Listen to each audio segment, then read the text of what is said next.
Pagpapala sa buhay at sa gawain. Ang pagpapala ng Diyos sa buhay at sa gawain ng mga taong masunurin ay nagbibigay sa ng tagumpay at kasiyahan.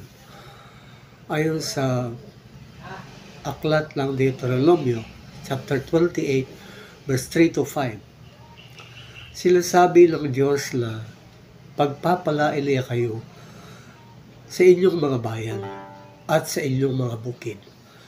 Huwag nating kalimutan na ang pagpapala ng Diyos ay nagbibigay sa atin ng lakas at pag-asa upang harapin ang mga hamon ng buhay. Kung nagustuhan mo ang pagbabahagi ito, abangan ang iba pang kaalaman na aking ibabahagi. God bless you.